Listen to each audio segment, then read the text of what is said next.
Hello my divine family, नमस्ते। कैसे हैं आप सब? आशा करती हूँ आप सभी डिवाइनली ब्लेस्ड हैं, स्वस्थ हैं, सुरक्षित हैं।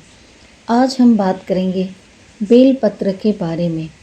वही बेल पत्र जो हम शिव जी को चढ़ाते हैं। बेल पत्र स्कंद पुराण के अनुसार एक बार माता पार्वती के पसीने की बूंद मंदराचल पर्वत पर जा गिरी। इससे वहाँ एक पौधा उगा जो बाद में बेल पत्र के पेड़ के रूप में परिवर्तित हो गया। बेल पत्र औषधि गुणों से भरपूर होता है। इसका उपयोग भगवान शिव जी की पूजा से लेकर दवाइयाँ बनाने तक किया जाता है और इसके प्रयोग से कई बीमारियाँ दूर होती हैं।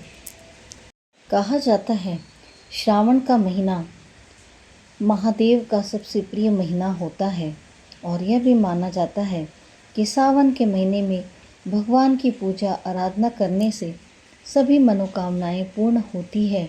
और यह भी सभी जानते हैं कि भगवान शिव की पूजा में उन्हें बेलपत्र अर्पित किया जाता है।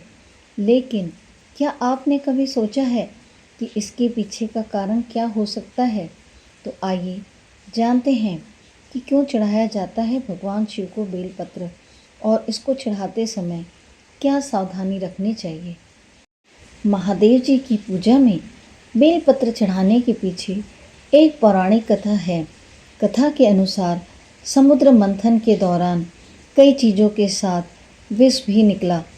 ये विष चारों ओर फैलने लगा। पूरी सृष्टि को बचाने के लिए भगवान शिव ने इस विष को अपने कंठ में धारण कर लिया। इसलिए महादेव को नीलकंठ महादेव भी कहते हैं। विष के प्रभाव से भगवान शिव के शरीर में ताप बढ़ने लगा, जिसकी वजह से आसपास का वातावरण जलने लगा। उस समय के देवताओं में भगवान शिव को बेलपत्र खिलाया और जल से स्नान करवाया।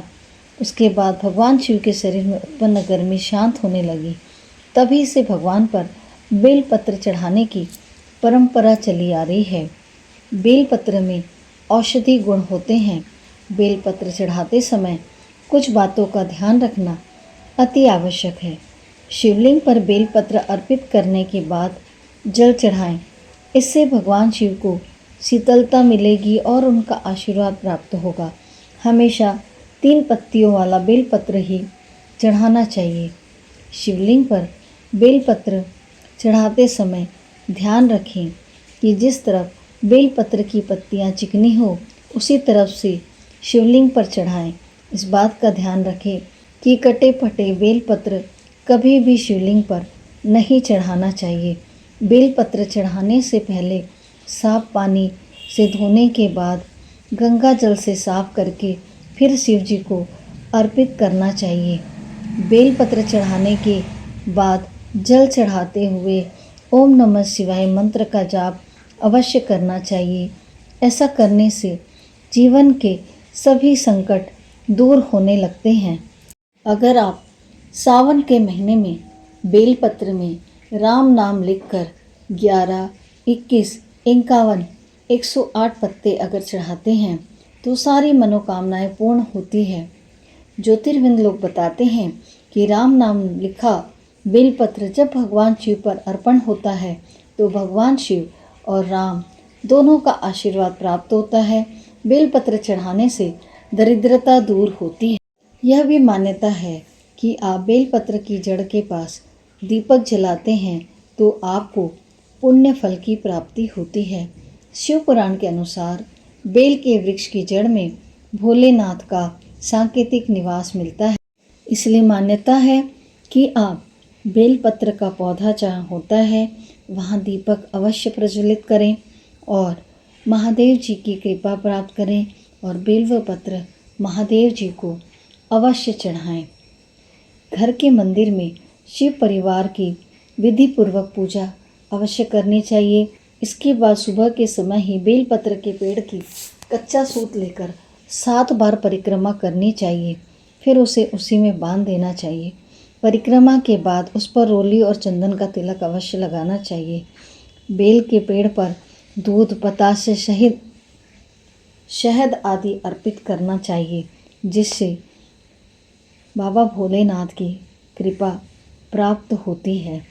आप यदि शिवलिंग पर बेलपत्र अर्पित करना चाहते हैं तो इनकी संख्या 3, 5, 7, 9 या 11 होनी चाहिए। बेलपत्र अर्पित करते समय पत्तों का मुख शिवलिंग की ओर होना चाहिए। बेलपत्र अर्पित करते समय ओम नमः शिवाय मंत्र का जाप अवश्य करना चाहिए। ध्यान रखिए कि शिवलिंग पर चढ़ाया जाने वाला बेलपत्र खंडित नहीं होना चाहिए। मान्यता है कि बेलपत्र शिव जी पर चढ़ाने से दरिद्रता मिटती है तथा आध्यात्मिक शक्ति की प्राप्ति होती है। यह भी कहते हैं कि अगर 5 पत्ते का बेलपत्र आप अर्पित करते हैं तो भगवान शिव तुरंत प्रसन्न हो जाते हैं और सारी मनोकामनाएं पूर्ण होती है। शास्त्रों में 5 पंक्ति वाले बेलपत्र के कुछ विशेष उपाय भी बताए गए हैं जिनके प्रयोग से विवाह एवं स्वास्थ्य संबंधी समस्याएं दूर होती है। तो अगर आपको 5 पत्ती वाला बेलपत्र मिल जाता है तो उन्हें महादेव जी को अवश्य अर्पित कीजिए, जिससे आपकी सारी मनोकामनाएं शीघ्र परिपूर्ण होंगी। हमारे सनातन धर्म में, हिंदू धर्म में बेलपत्र का विशेष कर महत्व बताया गया है। शिव पुराण में इसका काफ़ी अच्छा वर्णन किया गया है। कहा जाता है भगवान शिव बेल की जड़ में स्वयं निवास करते हैं। इसी के साथ समी के पत्र का भी महत्व बताया गया है। भगवान शिव के पूजन के लिए बेलपत्र और समी पत्र, कमल का पुष्प, ये सब मिलाकर पूजन करने से व्यक्ति को शिवलोक की प्राप्ति होती है। ये थी छोटी सी जानकारी बेलपत्र के बारे में, जिससे हम अपने जीवन में सभी मनोकामनाओं को पूर्ण कर सकते हैं, शिवलोक की प्राप्ति कर सकते हैं, महादेव जी की कृपा प्राप्त कर सकते हैं, महादेव जी को प्रसन्न कर सकते हैं। सावन का महीना आने को है। बेलपत्र चढ़ाने से हमें क्या लाभ मिलता है, कैसे हमारी मनोकामना पूर्ण होती है, यह सब जानकारी मैंने आपको इस वीडियो के माध्यम से दी है। तो ज़रूर महादेव जी को बेलपत्र अर्पित करें। छोटा सा पौधा घर में भी अवश्य बेलपत्र का लगा के उसके सामने दीप प्रज्वलित करें, जिससे आपको महादेव जी की कृपा प्राप्त होगी। वीडियो के अंत तक बने रहने के लिए मैं आप सभी का हृदय से आभार व्यक्त करती हूँ।